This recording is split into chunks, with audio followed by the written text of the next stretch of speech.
始める前に、すべての献身者と私のスピリチュアルマスターに私の尊敬の礼を捧げたいと思います。Omagana Timirandasha Gananjana Salakaya Chaksun Militam Yena Tasmai Shri Gurave Namaha Nama Om Vishnu Padaya Krishna Prastaya Bhutale Srimati Bhakti Vedanta Swaminiti Namane Namaste Saraswati Devi Gauravani Pacharane Nirvishesha Sunyavadi Paschatya Deshatarane Jai Shri Krishna Chaitanya Prabhu Nityananda Shri Advaita Gadadhar Shivasari Gaur Bhaktivinoda Hare Krishna Krishna Krishna Hare Hare Hare Rama Rama Rama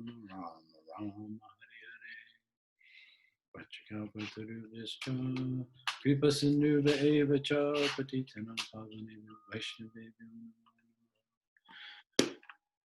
Thank you, Kairava San, for hosting another Bhagavad Gita class. また、バガバドギーターのクラスをこうしてやっていただいて、ホストしていただいて、ありがとうございます、カイラバさん。I'm not sure which number of class this is. 今日は何回目のクラスでしょうね。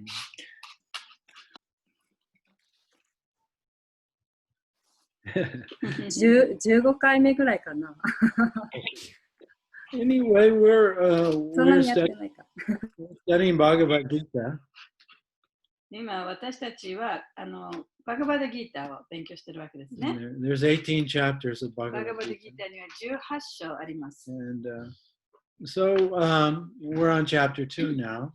今、まだ私たち2章ですね。2章目ですね。So even those of you who are joining for the first time, we welcome you, by the way. で、初めてこのクラスに参加している方もようこそ歓迎いたします。I think even if you weren't with us from the beginning, you can still gain something from these classes. 最初からクラス参加していらっしゃらなくてもね、途中からでもそのクラスでいろんなことを学べると思います。One thing we recommend for everyone to do is to read the chapter verses, at least one chapter every day.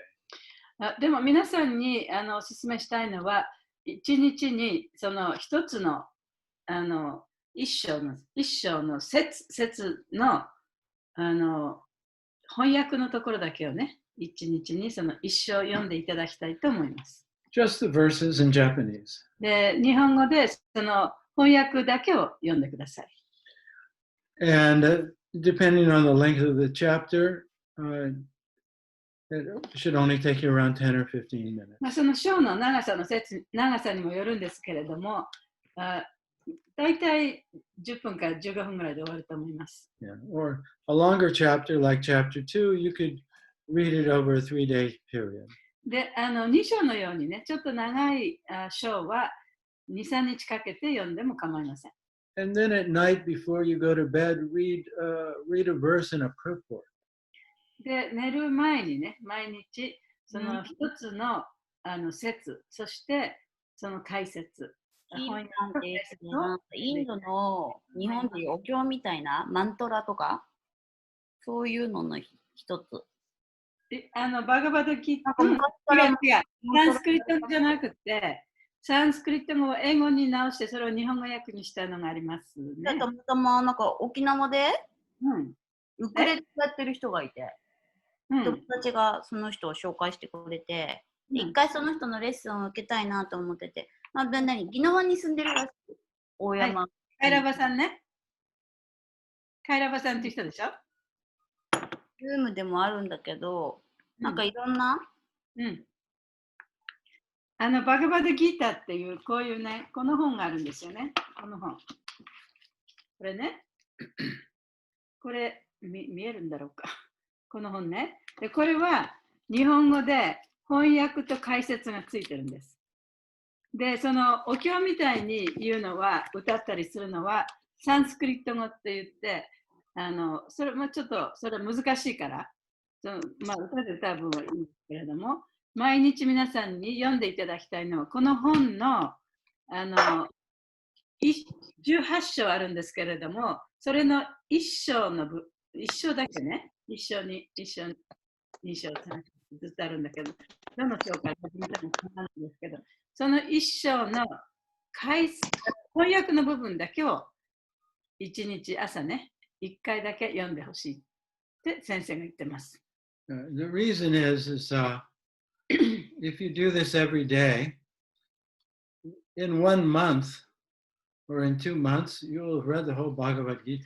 というのはね、そういう読み方をすると、だいたい1ヶ月ぐらいでバガバッドギータ全部読むことができるから。Not that you're going to realize each verse.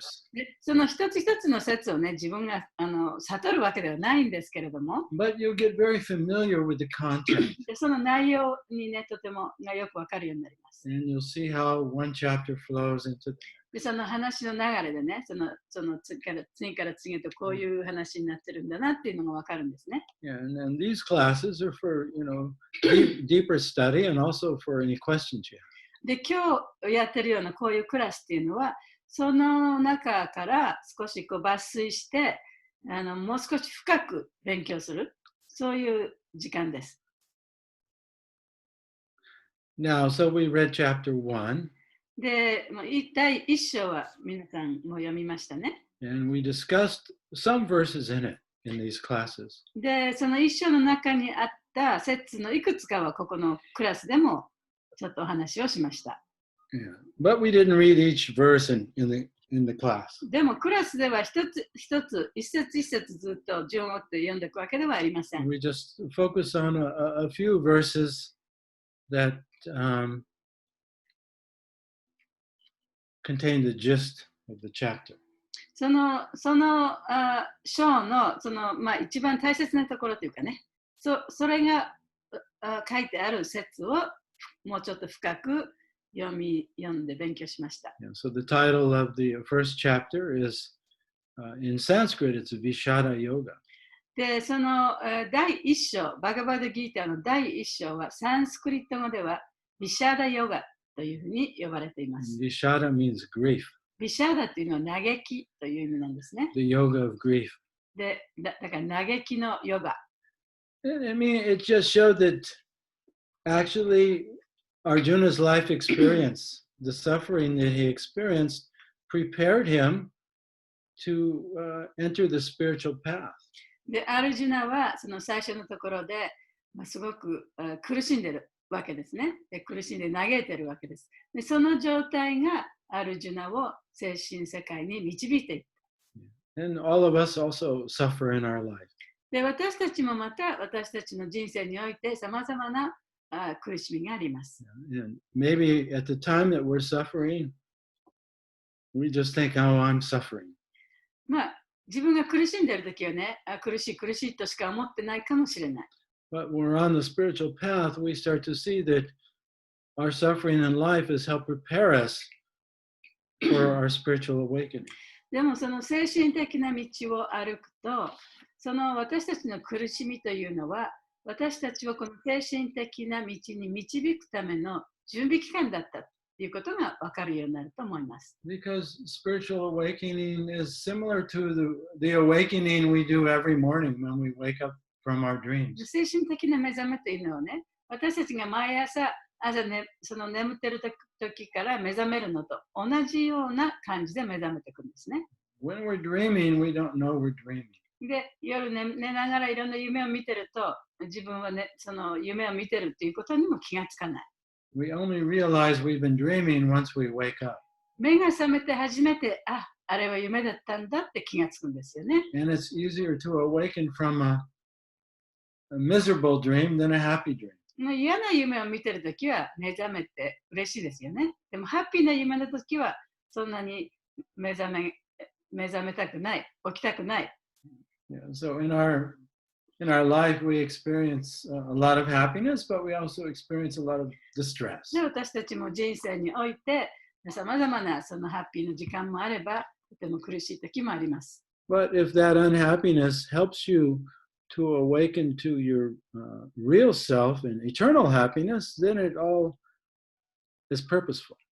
でもその苦しい時があるからこそ自分が、本当の自分は一体何なんだろうで、どうやったらハッピーになれるんだろうということをね、知る機会であったならば、その苦しみっていうのはそう悪いものではないですよね。Yeah. So in chapter 1 of Bhagavad Gita, Krishna hasn't begun to actually instruct Arjuna in the science of yoga yet. で、バガバダギーターの第1章のところでは、クリシュナはアルジュナにまだいろいろな教えを授けていません。His instructions begin in chapter 2. で彼の教えは、クリシュナの教えは第2章から始まります。So in English, the title of the chapter is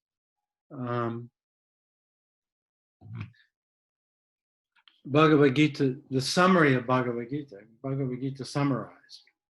The second? That's in English. That's the title of the chapter in English. The second chapter. Yes. 英語では、バガバダギーターの第2章は、バガバダギーターの要約というタイトルになっています。In Sanskrit, it's Sankhya Yoga. サンスクリット語ではね、サンキャヨガという名前がついてるんですね、So, 第2章は。Sankhya means the analytical study. サンキャというのは、解剖して分析して学ぶということですね。So it's the analytical study of yoga. でヨガをいろんな方向からこうやって勉強するということです。So within chapter 2, we find all of the important points of the Bhagavad Gita in a summary form. でだから第2章ではそのバガバダギーターのさまざまなその大切な点というのがその第2章のところに要約されています。So from chapter 2, verse 11 till verse 30, Krishna has given the foundational teaching of what is the soul, what is the Atma. で、その第2章の、11節から30節まで、クリシュナはそのバガバダギータの一番その基本となる、じゃあ魂とは一体何だろうかということについて説明しています。Yeah. So before he talks about any other topics, we have to understand what am I, what is the self, what is the soul. 他の話をする前にね、まずね、自分というものは何なんだろう。魂というものは一体どんなものなんだろう。そのことをまず知らなきゃいけないということなんですね。Then 2 classes ago, we focused on Bhagavad Gita chapter 2, verse 40. で、この前のクラスでは、バガバダギータ2章の40節読みましたね。勉強しましたね。Where Krishna explains that any effort you put forward to understanding yourself. で、その中でクリシュナはその自分を知るためのいろんな努力、そういう努力というものは、or the process of yoga. それはヨガの過程でもあるんですけれども、He said, whatever advancement you make on the path, you can never lose. その道において自分が獲得したその発展っていうものはね、絶対になくならないというふうに言ってます。And it will continue with you into your next life if you don't fully awaken in this life. そして今世でもって完全に目覚めることができなかったとしても、そこでまで目覚めたいった時点からね、次の来世が始まる。So that's very encouraging news for us on the path of yoga. それはそのヨガの道に生きる人にとってはとても励みとなる言葉です。Now, I just want to say something about this word yoga. で、そのヨガという言葉について少しお話ししたいと思います。When you hear the word yoga, what sort of image does that bring up in your mind? で、ヨガという言葉を聞いたとき、どんなイメージが浮かんできますか？ The Surya Namaskar. 太陽礼拝、太陽崇拝。You think of the yoga exercises. で、ヨガの要するにエクササイズ、運動のヨガですよね。But when Krishna uses the word yoga, or at the time of Krishna or the time of Patanjali, when people heard the word yoga, they had a different image in their mind. しかし、クリシュナがこのヨガという言葉を使うとき、あるいはそのパタンジャリがね、そのいた頃使われたヨガという言葉は、それとはまた別の意味を持っています。Yeah, so the word, changes. People's understanding of the word changes over time. で、言葉を理解する上で、その人々の考えというのは、その時に応じてね、違ってきますね。When Patanjali used the word yoga was synonymous with meditation. でパタンジャリがそのヨガという言葉を使ったときには、そのヨガという言葉は瞑想とその同義語でした。Same with Krishna. クリシュナもそのことをそういうふうに意味してますね。When he talks about yoga, he talks about looking within. でクリシュナがヨガという言葉を使うときには、それは自分の心の中を観察することという意味です。Yeah, to discover your true self and your relationship with the source. そしてそれは、自分の本当の自分というものを見つける。その本当の自分というのは神との関係の中にある本当の自分です。Yeah, so the word yoga itself means to connect or link up.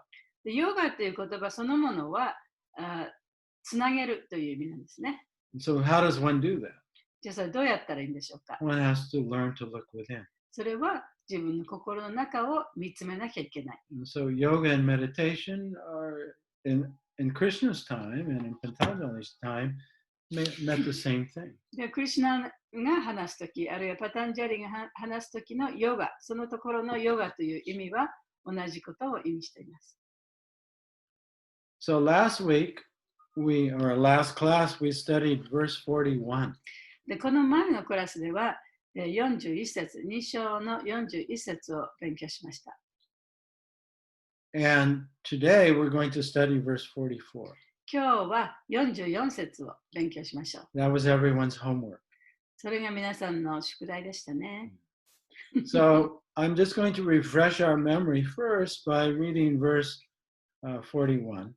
じゃあ41節をまず読んでね、その前勉強したことをちょっと思い出していただきたいと思います。And then we're going to read verse 44 and the purport. でその後に44節に行って解説と、翻訳を読みます。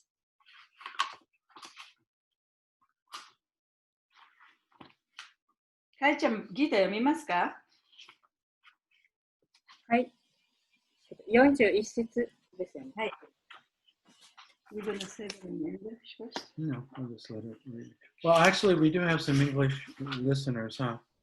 So you read the verse in Japanese, and I'll read it in English. お願いします。解説もパーポスも。No, just the verse, just to refresh what we learned last week. この前勉強したことを思い出すためにですから、ちょっと翻訳だけでいいです。はい、で第2章第41節。この道を行く者は断固たる意志を持ち、一なる目的に向かってまっすぐ進む。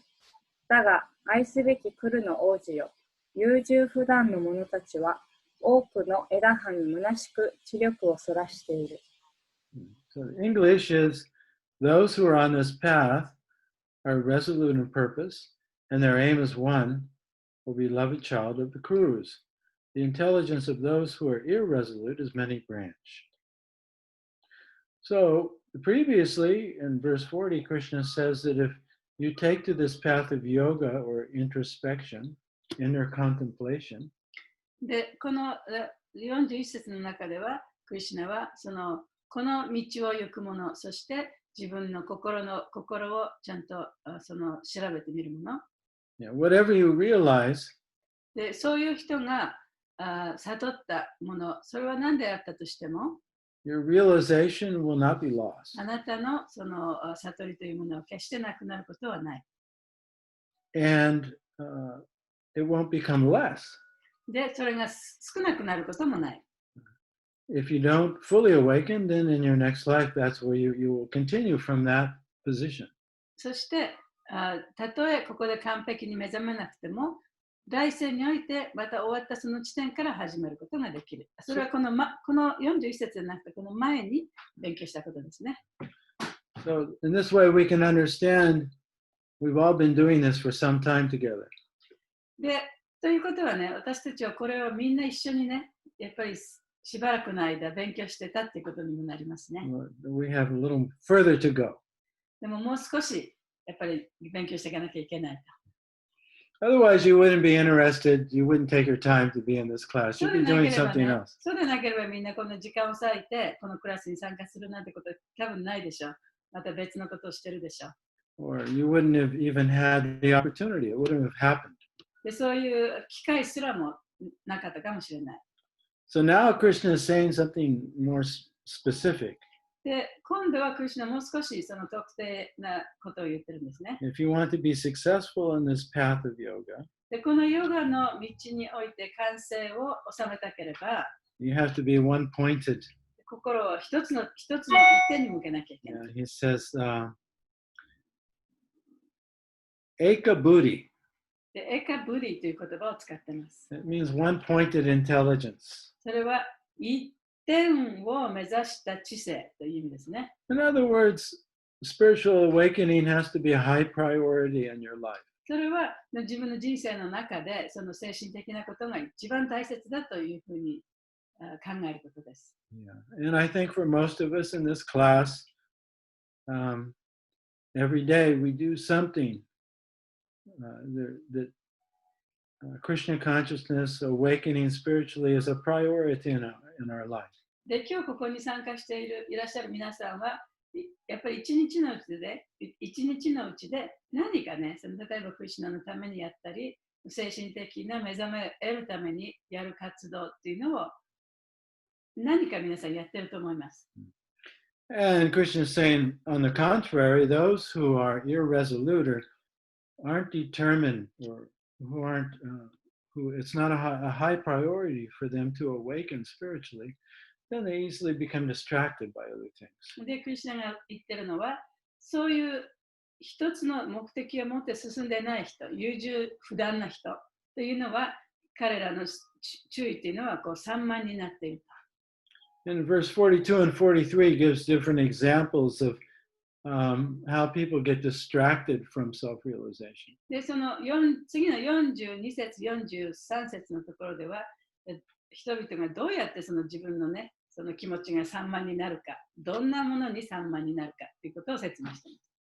Now we're going to look at verse 44. で、その次に44節を見てみましょう。That is also describing how a yogi becomes distracted off the spiritual path. で、その44節では、そのヨギでさえもね、その精神的な道から外れてしまう。どういうふうに外れていくかということについて説明しています。And we're going to discuss meditation or samadhi. そして、瞑想あるいはサマディについてお話しします。Okay. All right, so now let's look at text 44. じゃあ44節見ていきましょうね。And if you have your sloka books, if you have those, go ahead and open those books. このスロカの本ある人はそれも見てください。In another month or so, hopefully we'll have a new Bhagavad Gita that will include both. 多分あと1ヶ月ぐらいで新しい日本語版のバガバドギーターができてきますね。で、それにはスローカと翻訳と解説全部一緒になってます。But we like to look at the Sanskrit because it shows the authenticity of Prabhupada's translation. このサンスクリット語を見るのは、プラバパーダの翻訳がね、確かにこのサンスクリット語に準じて訳されているというのを、その正確さを見るために、私たちもやっぱりサンスクリット語をね、読んだ方がいいと思います。There are many translations of Bhagavad Gita. で、バガバドギーターを翻訳した本というのはたくさんあるんですね。But most of them don't have the Sanskrit. でも、ほとんどの本はサンスクリット語は載ってません。And oftentimes the verses are simply the author's imagination of what he thinks Krishna means. そしてその説でその訳されている言葉は、その書いた人がこれはこういう意味だろうなと思った、その書いた人の意図が含まれているんですね。So we're not trying to become Sanskrit scholars. もちろん私たちはサンスクリット語の学者になろうとかそういうことではないんですけれども、But we can just see for ourselves, these are Krishna's original words.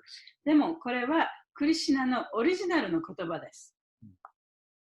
And so we can trust that this is Bhagavad Gita as it is. だからこれはバガバダギータ、あるがままの歌っていうタイトルについてるんですね。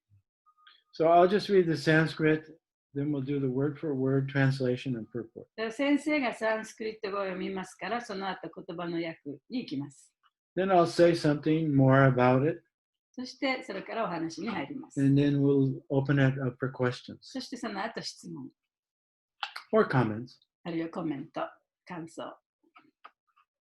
Bhogaisvarya prasaktanam, taya prahita chetasam, vyavyasayamika buddhi, samado na vidiyate. Bhoga, material enjoyment. ボガ、物質的喜び。Aishwarya, アシュワリア、 opulence. 富。Prasaktanam, プラサクターナム、 for those who are attached. 執着している人々に。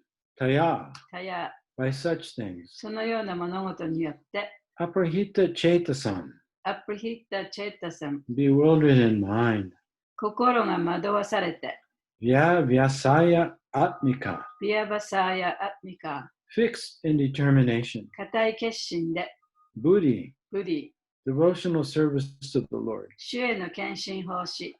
So you may be wondering, why is it translated like that?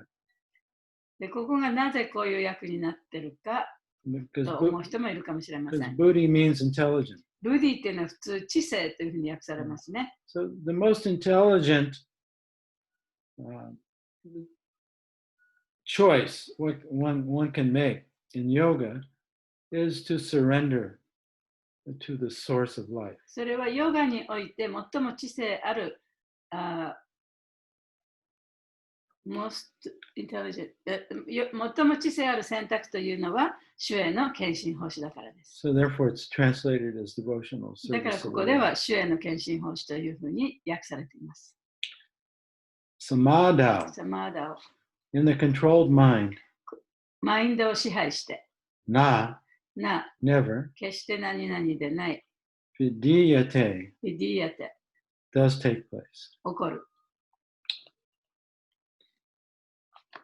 Okay, all right. I'll just read the English first, and then we'll do the じゃあ先生が英語を読みますから、その後、かいちゃん日本語読んでくださいね。 In the minds of those who are too attached to sense enjoyment and material opulence, and who are bewildered by such things, the resolute determination for devotional service to the Supreme Lord does not take place. 富の蓄積と感覚の喜びに執着し、その追求に右往左往する人々の心には、至上主への献身奉仕をしようという固い決意は起こらない。So again, here Krishna is just pointing out that if you want to become self-realized and just discover your true self and your relationship with the source, then it has to be a high priority. で、ここでまたクリシュナが言ってますね。その本当の自分というものを見つけようとする人、そしてそれはクリシュナとの関係における本当の自分というものを見つけようとする人、その人にとっては、それが人生の中で一番大切なことだというふうになってこなきゃいけない。It has to be more than a hobby. それ自分のいろんな趣味がありますけども、それ以上なものでなくてはいけない。No, it has to be a lifestyle. それがライフスタイルそのものにならなきゃいけない。Your whole life is centered around the spiritual awakening. で、自分の生活というものがその精神的な目覚めを中心に回るようになっていかなきゃいけない。Okay, let's read the purport. 解説お願いします。Samadhi means fixed mind. はい、日本語読みます。サマーディは不動心という意味であり、ベーダ辞典のニルク。one sentence each ね。はい。So the Vedic dictionary, the Nirukti, says Samyag Adiyate Shmin Yatatmana. When the mind is fixed for understanding the self, it is said to be in samadhi. ベーダ辞典のニルクティには、心が自己の本性を悟って不動なる状態、これをサマーディと呼ぶ、とある。So in other words, when the mind is directed back towards the self, で言い換えれば、そのマインドがこう外に向かっているんではなくて、自分の方に向かっているとき。in other words, instead of looking out, you're looking within. だから外を見るんでなくて、自分の心の中を見るとき。And then you become conscious that I'm aware that I am. そして自分がここにいるということを意識する。それが分かる自分がいる。That's samadhi. それがサマディの状態だ。Now we'll talk about this more. もう少し後で詳しくお話しします。Samadhi is never possible for persons interested in material enjoyment, nor for those who are bewildered by such temporary things. サマディは不可能である。肉体感覚の喜びに関心を持っている人には、サマディは不可能である。もう一つ。この世の儚い物事を追って右往左往している人々にサマーディは起こるはずがない。They are more or less condemned by the process of material energy. 多少の差はあっても、彼らは物質エネルギーの支配下にあるのである。In other words, Prabhupada is saying that the material energy is so strong. でプラバパダがおっしゃっているのは、その物質エネルギーというのはとっても強いものだ。That it's not possible for most people to awaken. だからほとんどの人々が目覚めることはまず不可能だ。It's like when you're in a very deep dreaming state. で、その眠ってる最中に深く眠ってて夢を見てる状態。Even if somebody shakes you hard, 誰かにこう揺すられても、you go right back to sleep. また眠ってしまう。そういう状態ですね。However, those who are almost ready to wake up from the dream, しかし、もうその夢から覚めようとしている人、their consciousness has become more to the surface. その人の意識というのは、もう少しこう上っていうかね、上辺に来てるんですね。They just need to be shaken a little bit. ちょっとだけ揺すられると、もう目が覚める状態。Yeah, so these classes are like that. だから今日やってるようなクラスは、それをやってるんですね。ちょっと揺すってるんですね。For those who are already awake or just ready to awaken. もうすでに目覚めてる人か、あるいはもうほんの少しのその衝撃で起きられる人。So I wanted to talk a little bit about this word samadhi because there are a lot of misconceptions about it, especially in the modern yoga world. で、サマディという言葉について少しお話ししたいと思いますけれども、特にその最近のヨガ事情の中ではね、そのサマディという言葉が誤用されているところが多々あるかもしれないからです。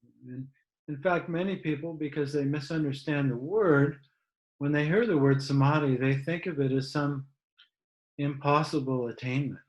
で、そういうふうに誤用されているために、誤解されて理解されているために、そのサマディという言葉を聞いたときにね、そんなものは自分には絶対に到達できないところにあるものだっていうふうに考えてしまう人がたくさんいらっしゃるかもしれない。So the word itself is two words. で、そのサマディという言葉はね、2つの言葉からなっています。The first is sama, で、1つはサマ。which means being equal. で、それはその平等であるということですね。Being equal towards everything. すべてのものに対して公平であり平等であるということです。And D means attention. D というのは集中。So when you turn your attention back towards yourself, 自分の心を自分の方に向けると、自分に集中させると、You become conscious of being conscious. そうすると、自分が意識してるっていうことを意識できるようになる。Yeah. It happens in a moment. もうほんの一瞬で起こるんですね、それは。There's just through the proper practice of yoga. で、そのヨガを正しく修練することによって、When I mean yoga, I mean introspection. ヨガということは私は内観という意味で言ってますけれども、Not doing the asanas. アサナをやるんではなくてね。Asana is preparation, it's helpful. もちろんアサナはその準備ですから、その助けにはなります。But when you bring your attention to the present moment, でも、今の瞬間に自分の心を持ってくると、心を集中させると、then you're actually unhooking your consciousness from the mind. で自分の意識というのをね、そのマインドから外すことになるんですね。Even just for a moment. たとえそれが一瞬であっても。You see, normally most people are thinking 100% of the time. 普通は、ほとんどの人はね、100% ずっといろんなことを考え続けてます。And in a constant state of distraction. で、その考え続けるってことは、もういつもその心があちこちにこう行ってるってことですよね。Right. So much that we're thinking about the past and the future, and we're not aware of our life right now. で、そうやって考えてるってことは、過去のことを考えたり、未来のことを考えたりして、行ったり来たりして、いろんなことを考えてるから、今ここにある自分の命に心を向けることができない。But in the process of yoga, you learn to bring your attention to the present. でも、ヨガの方法を通して、このプレゼンス、今の瞬間に自分の心を持ってくるという、そういう訓練ができるようになるんですね。Which is part of the purpose of the asanas. それがアサナの目的でもあります。Because you have to, when you notice what your five senses are experiencing right now, you're in the present. で、今ね、自分の五感が何を体感しているか、それに気がつくってことは、今このプレゼンス、今の状態、この瞬間に自分がいるということですね。So like right now you're thinking about what I'm saying, right? 今多分皆さんはね、私の言ってることをいろいろ考えてると思います。Which is, which we have to do that in the class. もちろんそのクラスですからね、それはみんなそうするでしょう。But just for a moment, close your eyes. でも一瞬だけね、じゃあちょっと目を閉じてみてください。And put all of your attention on your right ear. そしてすべてのね、感覚を、すべての心を集中して自分の右の耳を感じてみてください。And notice whatever sound you're hearing. そしてそこで自分の耳の中に入ってくる音、それに気づいてみましょう。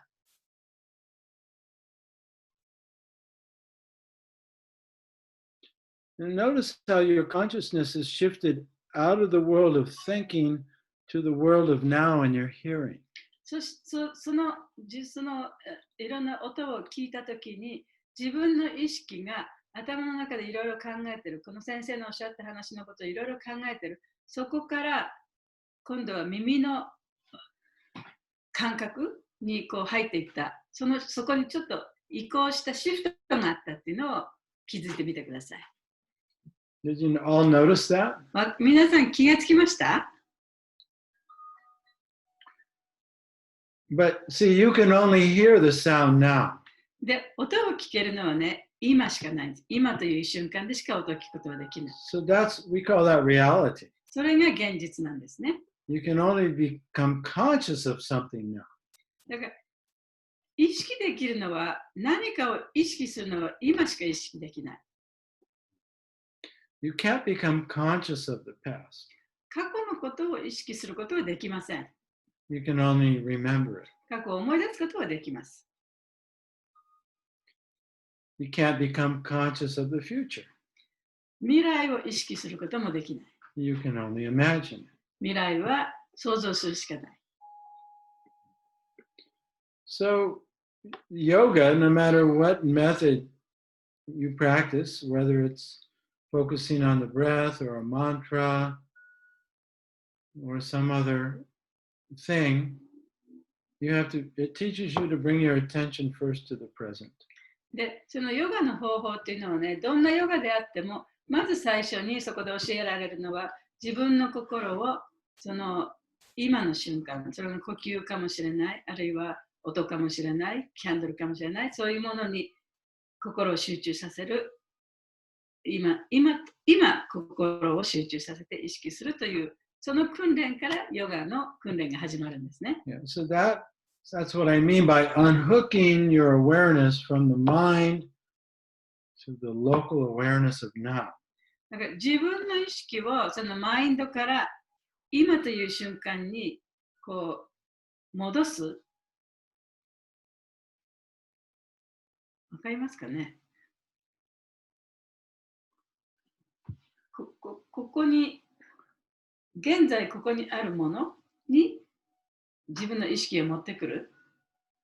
Right, so you can see, you can become aware of what you see now, right? で、例えば今自分がここで見ることができるもの、それを自覚できますよね。意識できますよね。You can become aware of what you feel right now.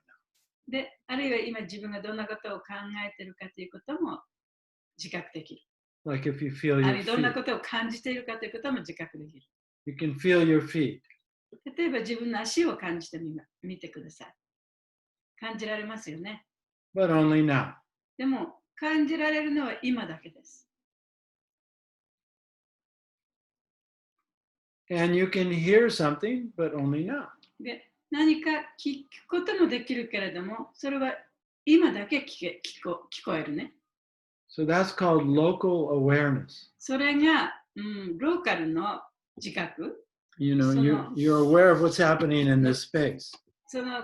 このスペースの中で、この空間の中でね、何が起こっているかということを自覚できることですね。So this is the halfway point in samadhi. それがサマディに達する半分の地点ですね。First, you have to unhook awareness from thinking. で、まず最初にね、その自分のいろんなことを考えている。そこからまず自分の思考、意識を外さなきゃいけない。And you do that by being present or becoming aware of something that you can see, hear, or feel. で、それをどういうふうにしたらいいのかというと、その今自分がここで見えるもの、今自分が聞こえるもの、そういうものに意識を向けると考えが止まるっていうか、考えから抜け出すことができるんですね。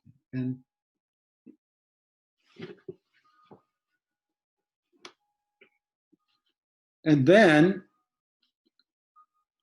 awareness can become aware of itself.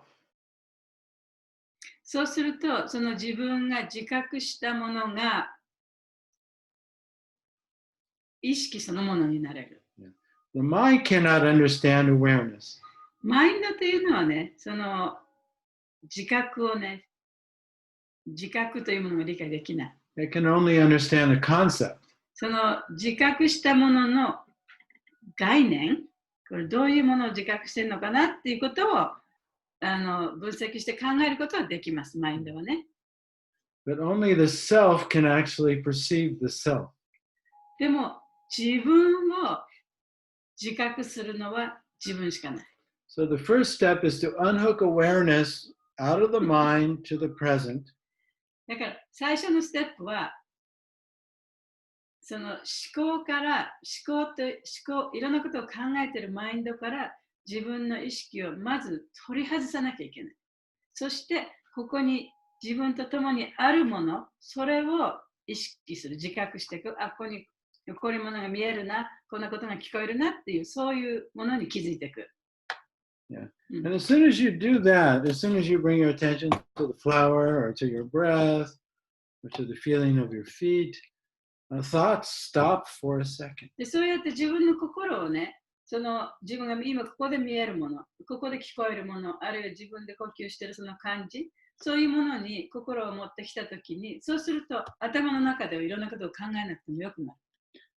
And there's a moment where awareness can become aware of itself. そしてその自覚が、意識そのものになってくるね。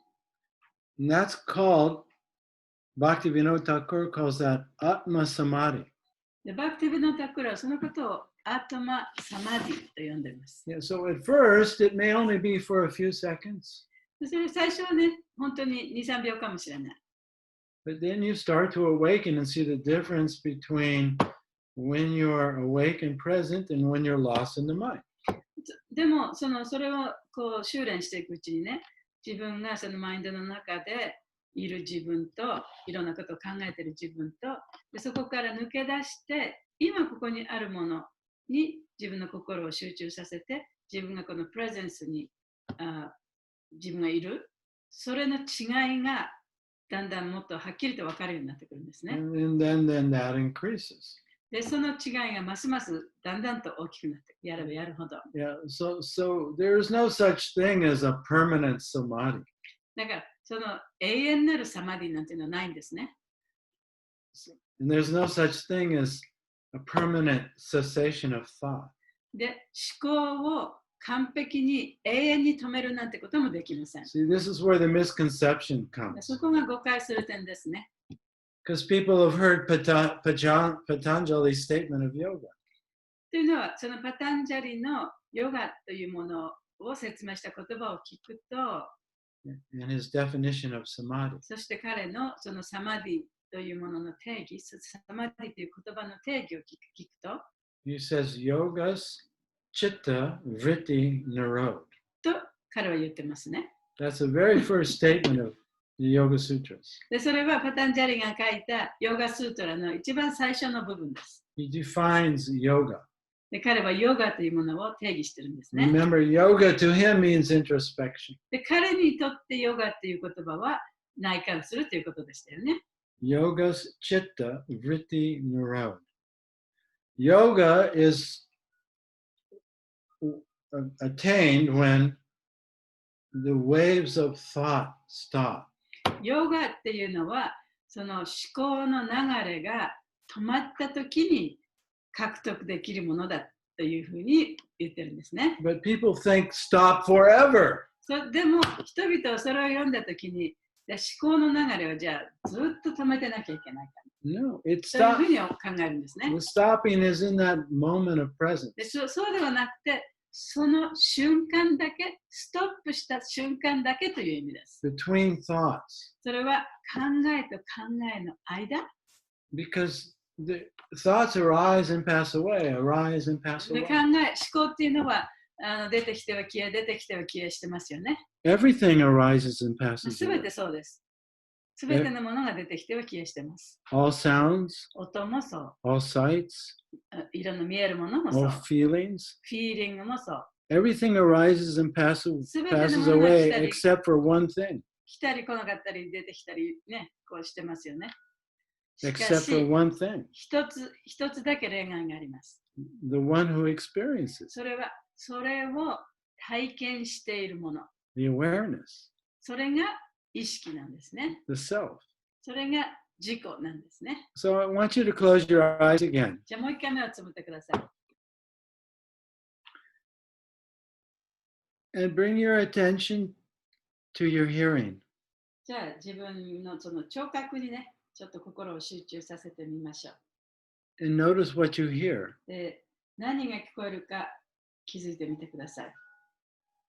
And for a second, as you hear, there's no thought. You're just aware of what you're hearing. で、その音がこう聞こえてきたときには、いろんなこと考えてませんよね。その音の聞こえる、それに集中してますよね、心が。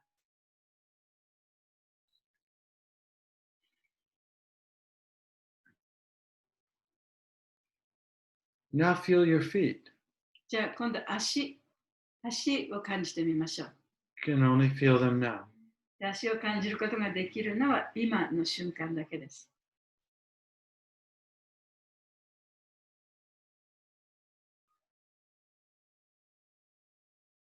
Now go back to your ear. じゃあ耳に戻ってください。 Notice the sounds you hear. で、聞こえてくる音に気がつきましょう。 And then ask yourself, who is aware of the sound? じゃあ、この音を意識している人って誰でしょうかって自分に聞いてみてください。What is that knows the sound? その音が分かる人っていうのは一体何なんでしょうか。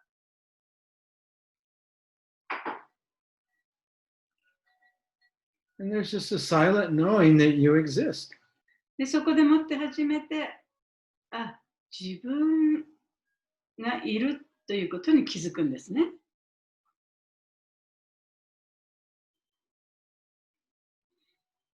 Now feel your breath. じゃあ、呼吸を感じてみましょう。Just the feeling of your chest rising. で、胸が上下するフィーリング。And who is aware of the breath? じゃあ、誰がその呼吸を意識してますか？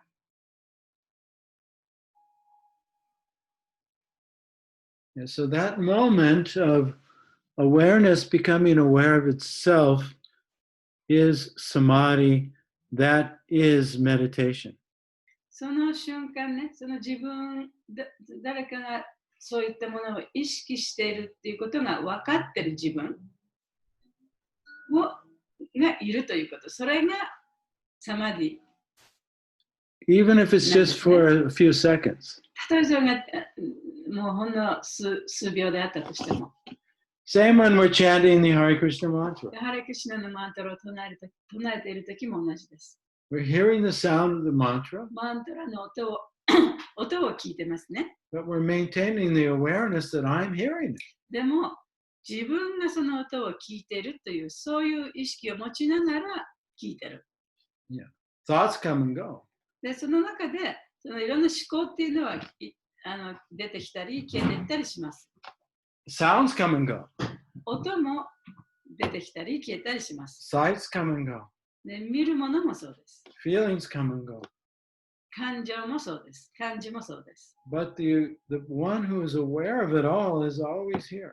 で Always も now. そういうものをすべてね、ちゃんと自覚している人、自覚しているものっていうのは、いつもそこにいます。Yeah, so the self, the awareness is the object of meditation and is also the object of samadhi. だからその自分、そういうものを自覚している自分、その自覚そのものがサマディの、目的なんですね。That's what we're looking at. That's what we're focused on. そこに心を焦点を合わせてるわけです。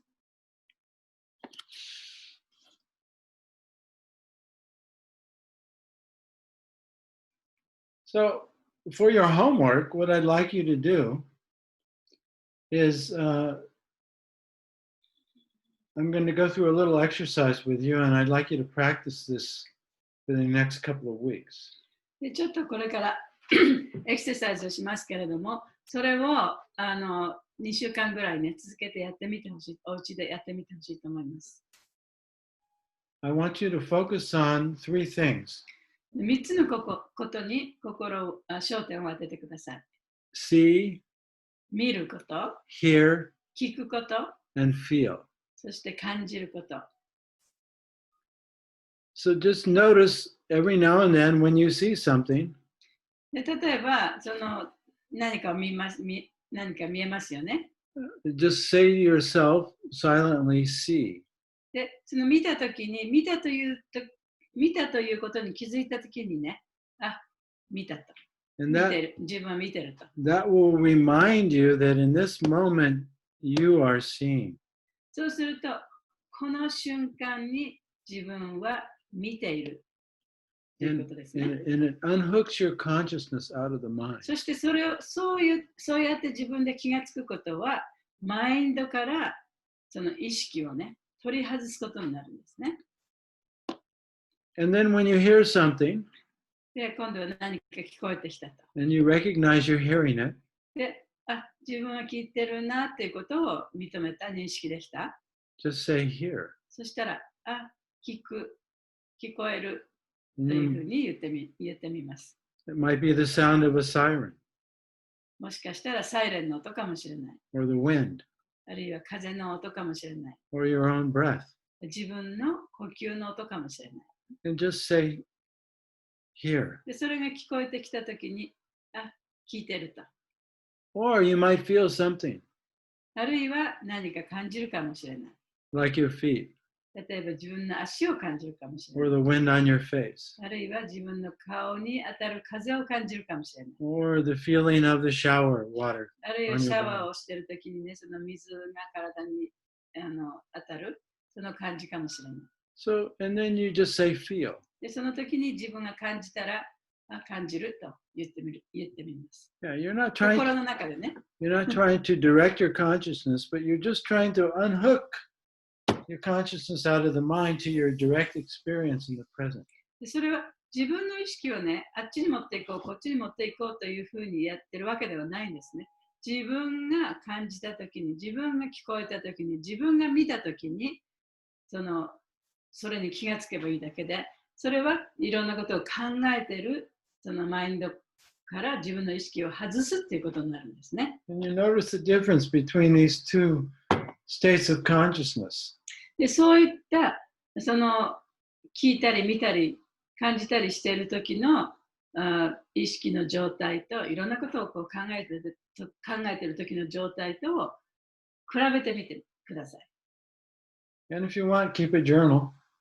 で、もし日誌を書きたい人がいれば、And try and stop, maybe 6 times a day and just do this. Simply acknowledge what you see, hear, and feel and label it. で、1日に、5、6回ね、ただ聞く、ただ見る、ただ感じる。で、それをちょっと、レッテルを貼ってね、レベルを貼って、聞く、見る、感じるとね、それを書き出してみればいいです。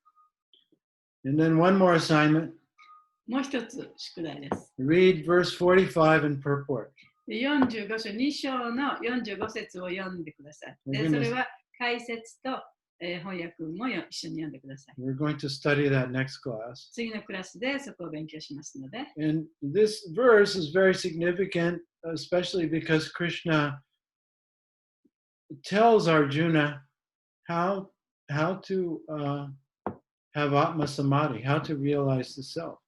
で、それはとっても重要な説です。それはクリシュナがアルジュナに、じゃあどうやったら自分、アートマサマディをそれに目覚めることができるかっていうことを説明します。45節でね。Because from verse 11 till 30, he described what is the self. で、11節から30節までね、その自分というものはどんなものなのか、自己というものは何なのかということについて説明しましたよね。That's all conceptual. でもそれはその概念であって、But this is how to realize. でもその45節のところでそれをどういうふうに自分が悟るかということについて書かれているんですね。Okay, so you have any questions or reflections? We have about half an hour left. モデルとしてんの？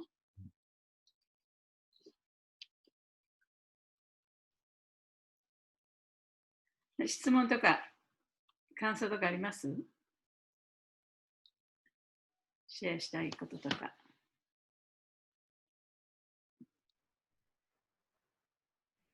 かいちゃん、アンミュートにしなきゃ。ハレクシナ。ハレクシナ。サンタラガシャ。ハレクシナ、ありがとうございました。毎回、揺さぶってくださってありがとうございます。はい、こちらこそ。The connection's not so good. ただ感じることを日記にするっていうのが、やってみたいんですけど、なんかどう書いていいか、前回もそういう課題をくださったと思うんですけど、よくわからなくて、どうやったらいいんですかね。なんか、How can you make it that way? You've said that before too, but it was hard to do it. Well, some people, it's just not in their nature. まあ、日誌をつける人もつけない人もいるかもしれないですけど。But if you're doing this practice and you notice what's been difficult or what you've realized, you can write that down and it will strengthen it. But through the practice you get? Yeah, some of these practices, or even as you're reading, if you read something that really inspires その you. ね、日誌をつける、日記をつけるっていうのはちょっとあまりその慣れてない方もいるかもしれないけどね、日誌っていうよりも、その例えばいろんな本を読んでた時に自分が質問があった、あるいは感想があった、それをちょっと書き留めとくだけ、そういう意味だそうです。Or as you are practicing present. あるいはこのプレゼンスでもってその自分の意識をシフトさせるときに どんな感じがしたかとかね、どこが違ったとかね、自分がうまくできなかったとか、なんでもいいんです。そういうことをちょっと書き留めとけばいいってことだけですね。Or you might notice how you're much more aware of your thoughts and feelings, and でその練習をしたらね、その自分の感情にもっとね、意識が向くようになるかもしれないし、いろんなことが起きるかもしれない。just anything that's significant to you. だから何でもその自分にとってちょっとこう気がついたこと、大切なこと、それを書き留めとけばいいです。In relationship to your spiritual practice. 自分のその精神生活との関連の中でね、わからなかったこととか感想とか。You should probably give an example. So it's easy to. Well, just like, for example, I notice now when I'm riding my bike. で例えば今ちょっと例出しますけどね、自転車に乗ってるとき。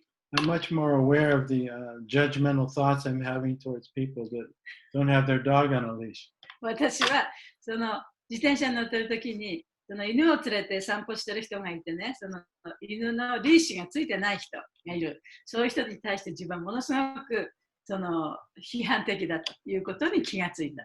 And I notice any kind of anger feeling. で、その時、そういう人と出会った時に自分の心の中に出てくる怒りとか不満とかね、そういうものに気がついた。But as soon as I recognize it, as I'm looking at it, it disappears. でも普通、そういうものが出てきて、自分ここで怒ってるなと思うことに気づいたら、もうすぐにそれがこうなくなっていく。その怒りが消えていく。And I just start to see them as parts of Krishna.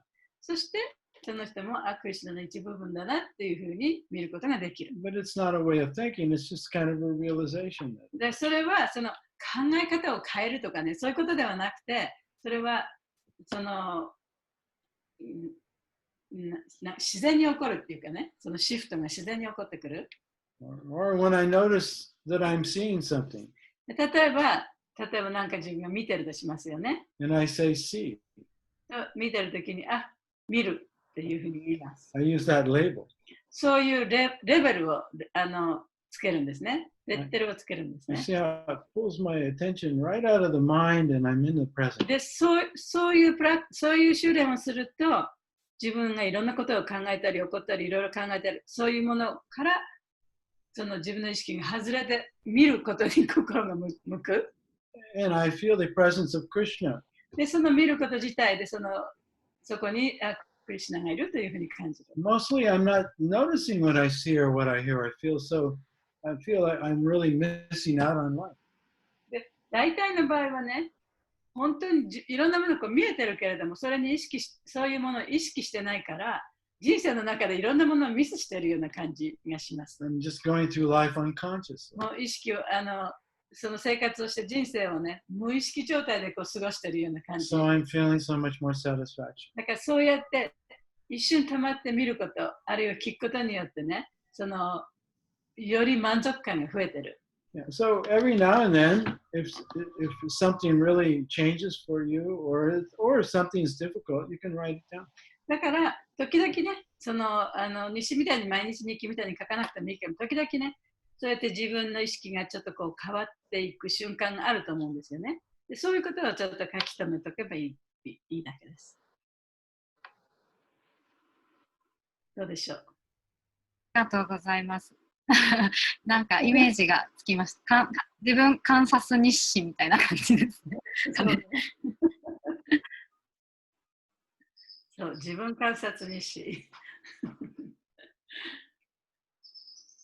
It helps to keep you focused and reinforce your experience. やっぱりその焦点を合わせて、そして、keep you focused, one-pointed, and reinforces your experience. 自分のその体験をね、さらにもっとこう強める、そういう助けとなるかもしれない。そうやって書くとね、その意識がやっぱり意識集中させないと書けないし、で自分が体験したことがさらにこうだったんだって思い出すことでもっと強い印象になるかもしれないってことね。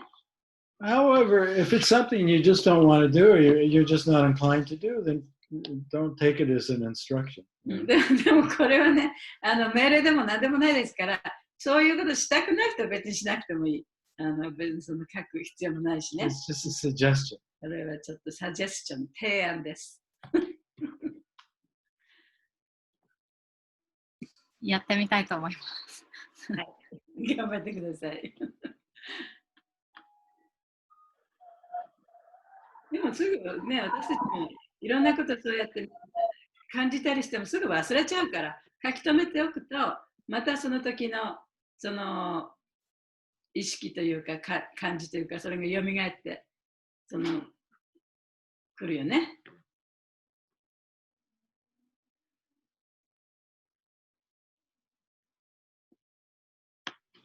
はい、他にはどうですか？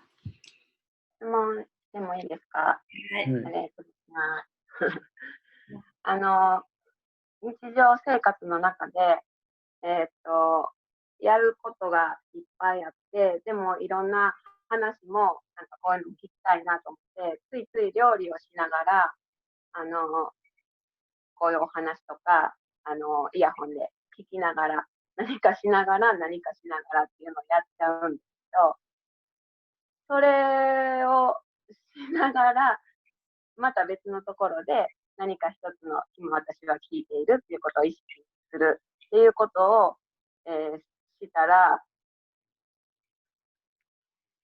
たらいいのかするといいのか、それともその2つのことを一緒にやるっていうことを日々やってると、なかなかその一つのことに感じられないとか、それを観察している自分を意識できないとかっていう悪影響とかあるんでしょうか。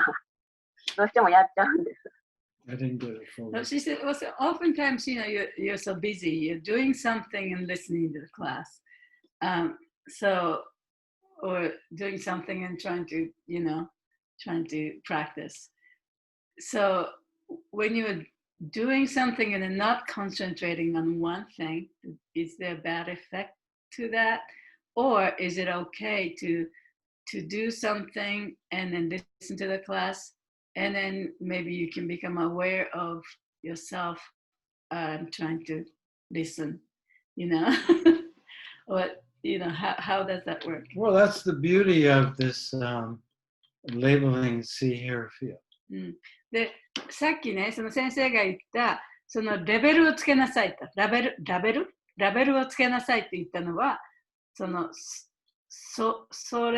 れを可能にさせるために言ったんですね。Yeah, you don't have to judge yourself by how much you're present or how much you're not. 自分がね、どのくらいこの今という瞬間に自分を置いてるかどうかっていうことを自分でね、それをジャッジしてはいけない、裁いちゃいけない。But what you do is you just, whenever you remember to, 自分が思い出した時でいいんですね。just label here when you're hearing, even if you're listening to a class. 例えばクラスを聞いてたら、自分聞いてるなっていうふうにちゃんと自覚できた時、気づいた時に、聞いてるっていうそういうレベルを貼ればいい。Or if you find you're lost in thought. あるいは自分が頭の中でいろんなことを考えてその中に自分が張り込んでしまったとき、That moment you kind of wake up and realize you've been thinking. でも一瞬ね、こんなこといろんなこと頭の中でぐちゃぐちゃ考えてるなって気づく瞬間があるわけじゃないですか。Then you say thinking. そうするとそこで、考えてるっていう、そういうレッテルを貼ればいい。or even past. あるいは、past? Thinking past. Thinking future. うん You recognize it. そうでその考えてるときにね、じゃあ今何を考えてたかを考える。過去のこと考えてた。未来のこと想像してたとかね。じゃあ、過去の考えとか、未来の考えとかね。そういうレッテルを貼ればいい。And then you may notice, oh, right now I'm alive. で、そこでもって、自分はこうやって今生きてるんだと。生きてる感を感じるはずですね。Yeah. Who's thinking? じゃあこうやっていろいろ考えてるのって誰が考えてるんだ Who's hearing? 誰がこの言葉を聞いてるんだろう、And just for a moment, feel your life and thank Krishna. で、その瞬間に、その誰がって考えるっていうか感じた時の、その瞬間に、自分がいると。自分がいるということはクリシナがいると。Yeah, so that's a two-second samadhi. で、クリシナとのつながりをね、そこで感じることができるんですね。でそれ、2秒間のサマディ。Yeah, you come out, it's very significant over time if you do this. で、それをね、そういう訓練をするってことはね、やっぱり長い目で見るととっても大切なことなんですね。その瞬間は短いものかもしれないけど。And then you apply that to chanting the mantra, the chanting will get much improved. で、そういう訓練を、マントラを唱えるときに応用していく。当てはめていく。And then you really start to become aware that you're aware. You come out of the mind. で、そうすると、自分が意識してるってことを自覚できる。その瞬間が必ず出てくる。And you really discover not your limited identity, but your real identity that doesn't change. で、そういうことを続けていくことで、その今まで自分っていうのはこういう人っていう、これだけの制限された自分だけじゃなくて、本当の自分、もう無限な自分がいるっていうことにだんだん気づくことができるようになってくる。Yeah, so, yeah, just label. だからラベルを貼るってそういう意味で大切だそうです。ありがとうございました。はい。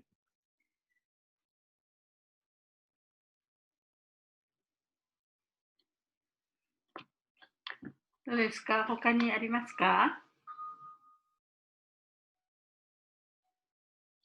？How was your computer today? Huh? You're using your computer today. Yeah, but are you gonna 質問していいですか？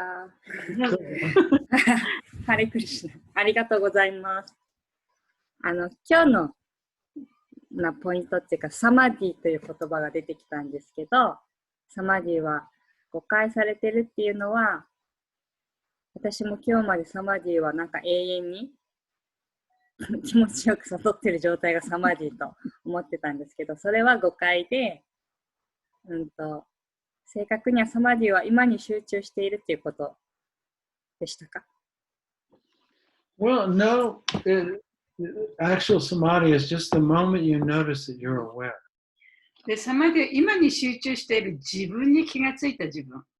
But to notice yourself, you have to unhook your consciousness. でもその自分に気づくのはね、自分に気づく瞬間っていうのは、やっぱりいろんなことを考えるときはそれに気づくことができない。自分はいろんなことを見てる自分とかいるわけじゃない？それに気づくことはできない。いろんなことを考えてる最中は。だからその考えを外して、今見てる自分というものを自覚するとき、聞いてる自分を自覚するとき、その自分がいるなという自覚わかりますか？言葉がね、なんていうかな、うまく説明できないけど、わかる？ Yeah, so it's just that moment where your thoughts are silent, but you're aware that you exist. その自分がね、ここにいていろんなものを見たり聞いたりしてる、この自分がいるというその瞬間、それがわかる瞬間、それがサマディですね。でもその瞬間っていうのは、考の中でさまよっている自分の意識を取り外さないとわからない。そこから抜け出さないと絶対に今の瞬間には来れない。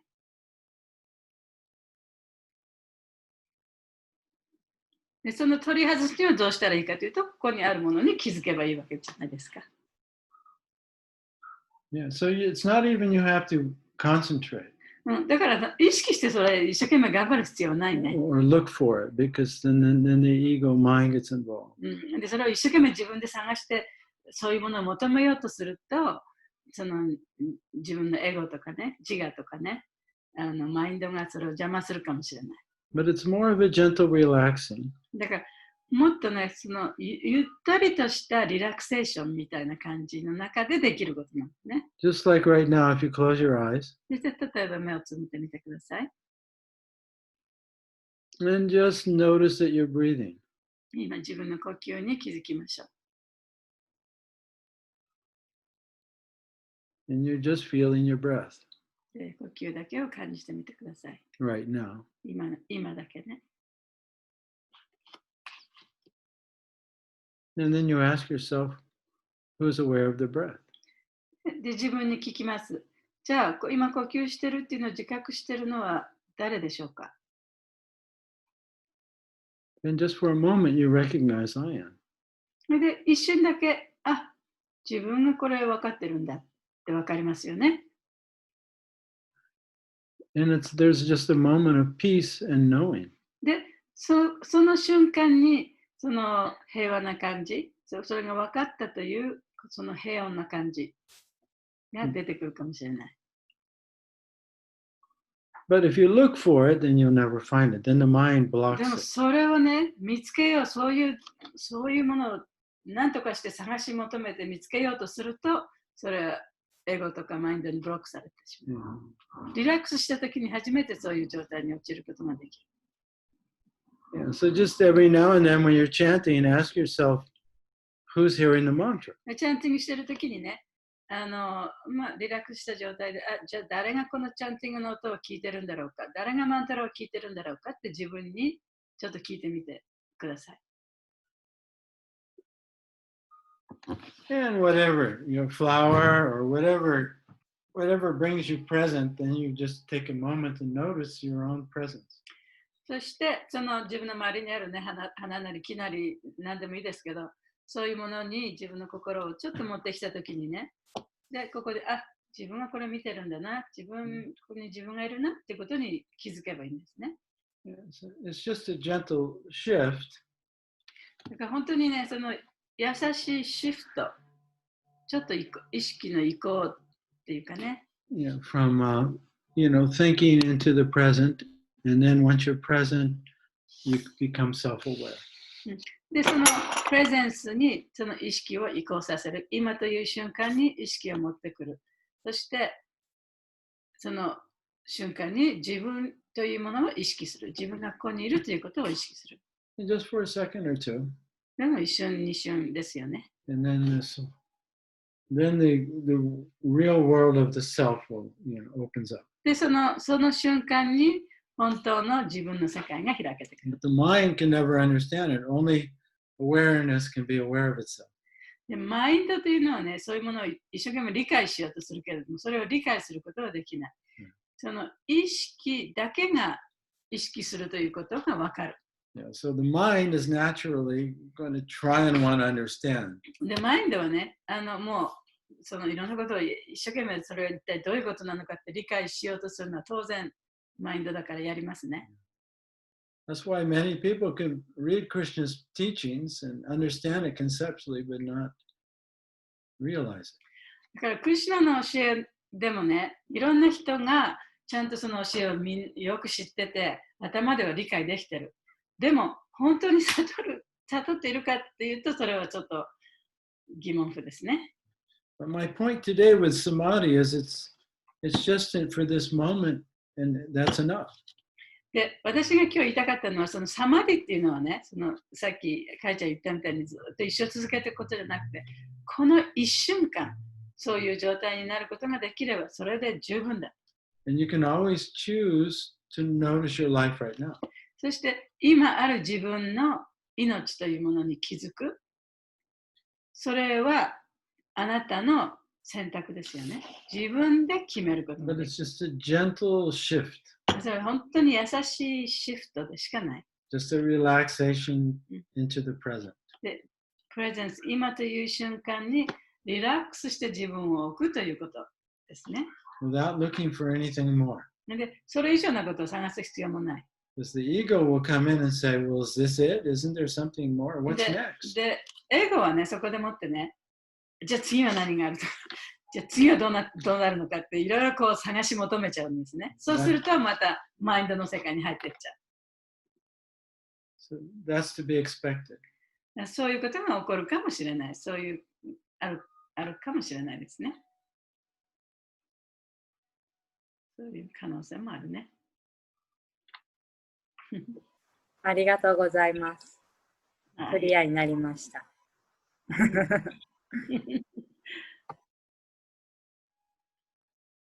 そうね、結局私たち考えすぎるから難しくなっちゃうんだよね。うん。Well, that's why I find labeling is very helpful. うん、だから自分はそうやってレッテルを貼るのがとっても自分にとっては大きな助けとなりますと言ってます。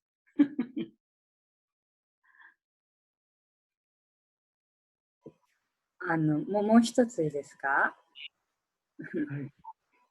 こう、今っていうか、このバクティヨガって学ぶことが多くって、なんか今、コロナの影響もあってクラスが充実してるんですけども、まあ、全然ついていけてないというか、あんまり私はたくさん知識を入れるのが好きじゃないんですけど、もうそれも自分の、なんですか、ペースに合わせて少しずつ取り入れていいのかなと思って、まあ、きっと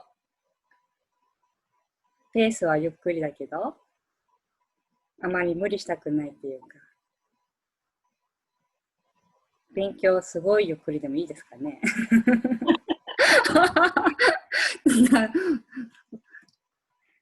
ちょっとあんまりわ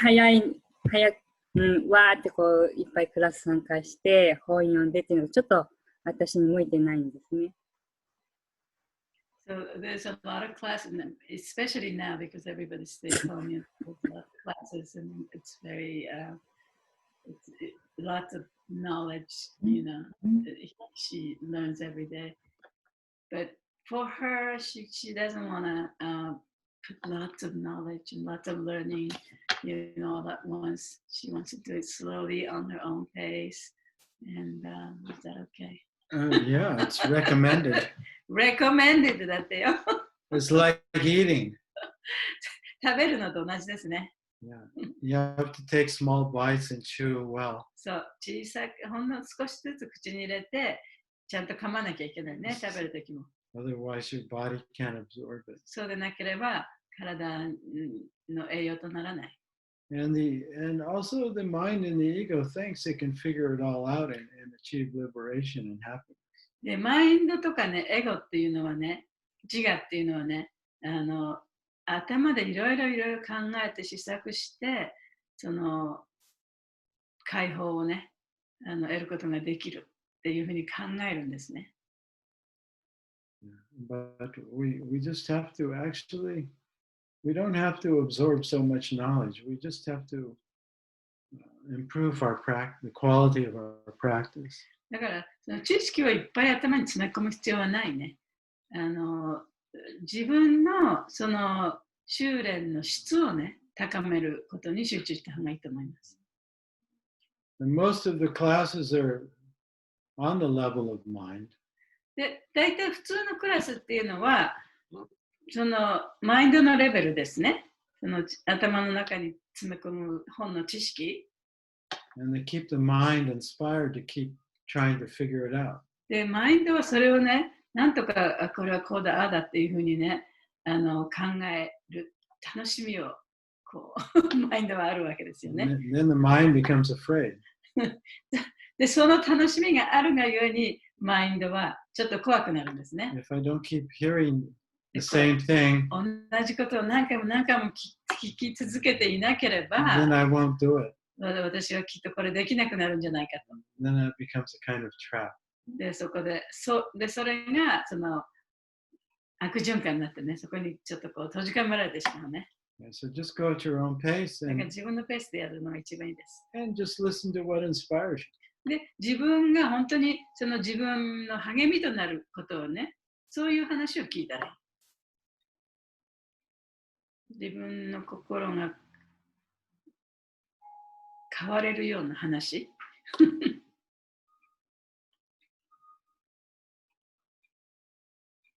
ありがとうございます。よかったね。自分が励みになる話がでも本当に一番力になるし、一番入りますね。うん、やっぱそこにやっぱ的を絞ってやっぱ聞くのがいいんだなって改めて再確認になりました。うん、ありがとうございます。ありがとうございます。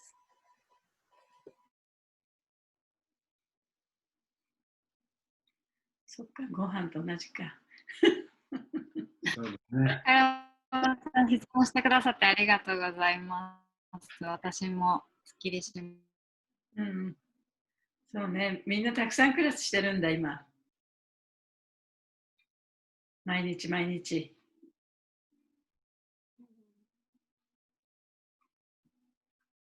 聞くと面白い。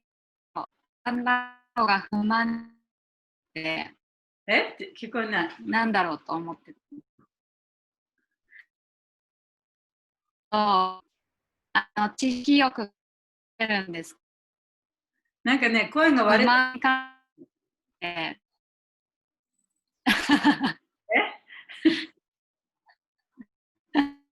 聞こえますか？聞こえません。あら。だってこれ、ミュートになってるよ。No, it's mute. It's just bad connection. bad connection だって。Yeah. よく聞こえない。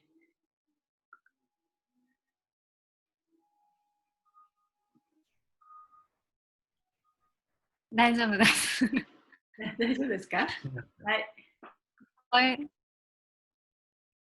丈夫。ありがとうございました。聞こえない。The connection wasn't good. We couldn't hear. 時々聞こえるけど、時々聞こえない。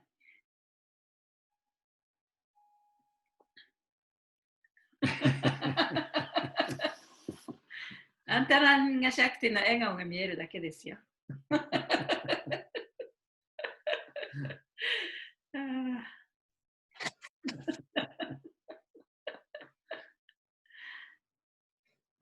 質問してもいいですか？はい。聞こえているものとか、その自分今を感じているときに、例えば風の音が強いなとか、足を感じてもなんか足が筋肉痛だなとか、すぐその思考とか分析が入ってしまうんですけど、そういう時はその分析してるな自分っていうのに気づけばいいんですかね。So she says when you let's see when you notice the wind, you know, on your face, but wind is so strong. You know, you actually analyze what it is, and when you're feeling your feet, you go, it's my muscles. You know, stuff like that. You add something to it, right? Yeah. So when you are doing that, then you have to notice that I'm analyzing what I'm thinking. Yeah, just say thinking. So that would be thinking, not feeling, or not seeing. Well, they're both going on very quickly. Mm. But by labeling them, you kind of, when everything is happening together, it's like a rope that's all entangled, and you have this false sense of self. Mm. But if you notice there's the thought, there's the feeling, there's the sight, So it's a separate there's the thing. hearing, it disentangles it, and then there's just the self. Oh, I see. 例えば風を感じてる。で、風が強いなとか冷たいなとかいろいろ考えますよね、その風について。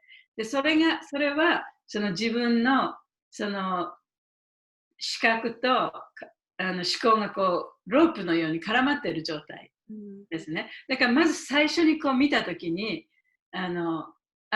自分見た、ね、seeing っていうレッテルを貼るのが大事なんだそうです。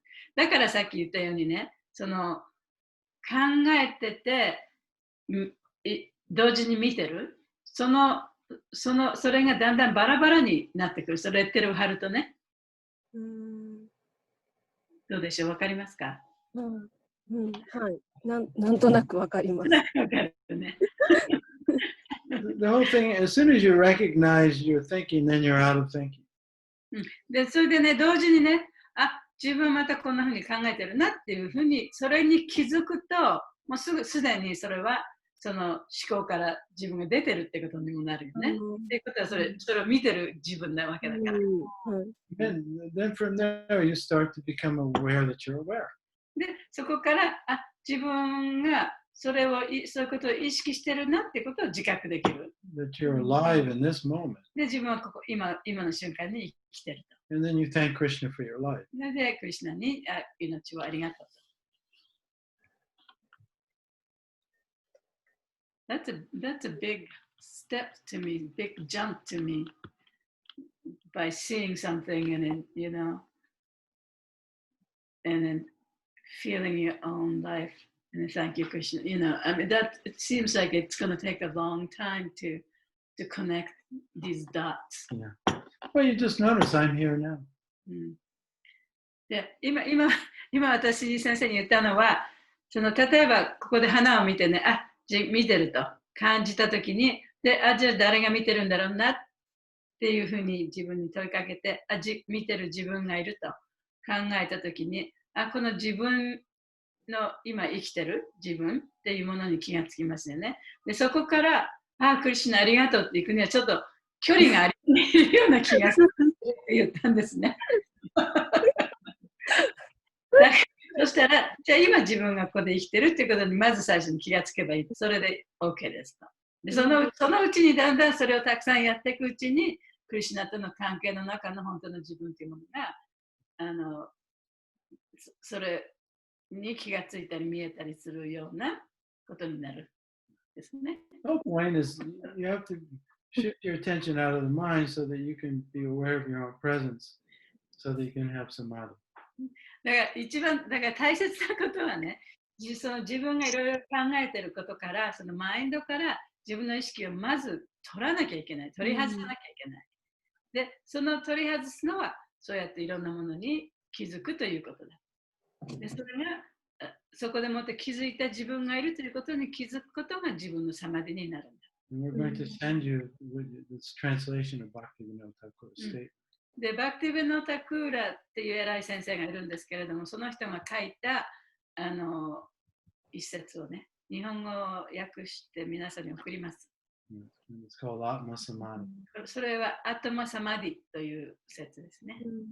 So you can study that and then start this practice. それを読んでちょっと考えてみてもいいですね。So that it's not conceptual, but by your experience. で、それを読んで、見たり聞いたりすることをちょっとやってみると、それがその概念だけじゃなくてね、自分の体験として分かってくるかもしれないです。はい、ありがとうございました。はい。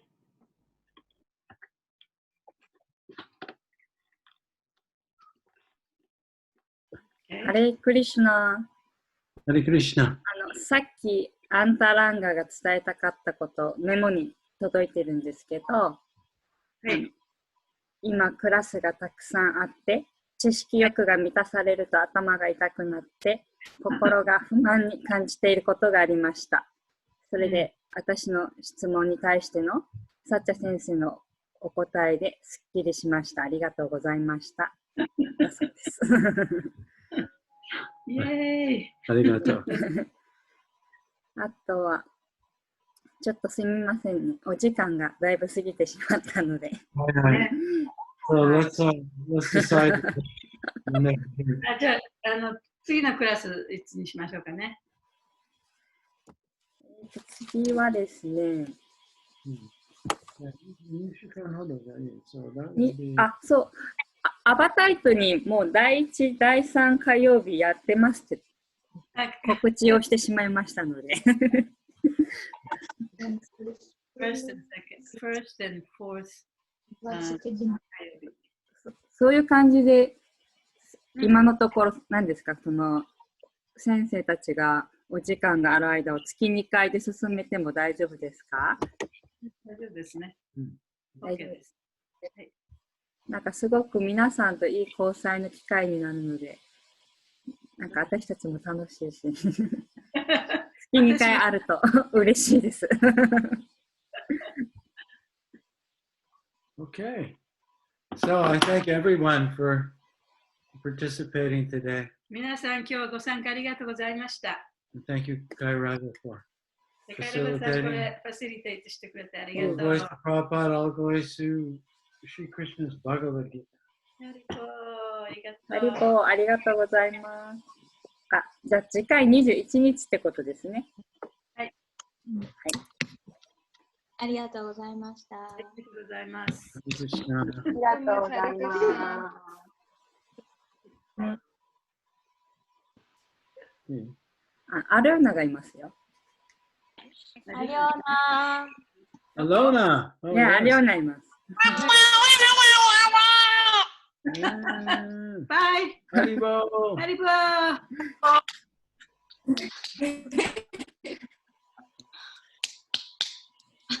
嬉しい。めっちゃ手叩いてる。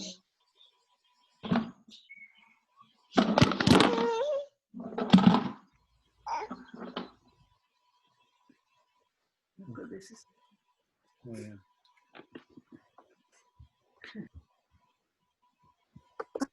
たくさん人が参加してたね、今日。はい。ムサッチャさんたちいなくなってしまいましたか？